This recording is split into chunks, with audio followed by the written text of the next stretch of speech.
In today's video, I'm going to teach you how to set up ClickUp.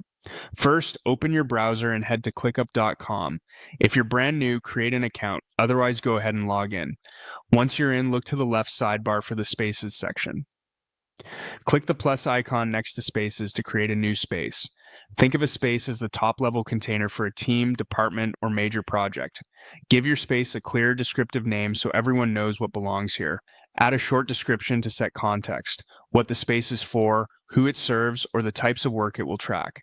This small bit of context helps teammates get oriented quickly. Next, review the default permissions. This sets who can view or edit items by default in this space. If you're working on something sensitive or still in draft mode, toggle the private option so only selected people can access it. You can always update this later as your needs change. You'll see an option to use templates. Templates can instantly give you statuses, views, and click apps tailored to a use case, but to keep things simple, continue without applying one for now. Now define your workflow. ClickUp offers presets like Starter, Marketing Teams, Project Management, and Product plus Engineering. Pick the one closest to how your team works. For a clean and simple starting point, select Starter. Accept the default views that come with it. These usually include list and board so you can see tasks in different formats. Next, review task statuses.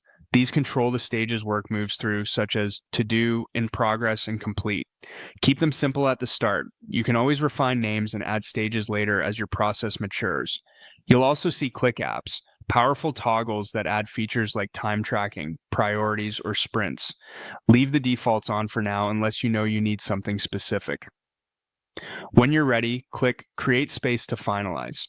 Inside your new space, click the plus button to add your first structure. Choose List. Lists are great for grouping related tasks like a sprint, a campaign, or a project phase. Name your list clearly, then click Create. You're ready to add tasks. Click into the list and start adding your first task title. Open the task to set details, then assign a due date so it appears on your calendar and in date-based views. When that's set, click Save. That's it. You've created a space, set a simple workflow, added a list, and created your first task with a due date. You're now ready to organize work in ClickUp and can build from here as your needs grow.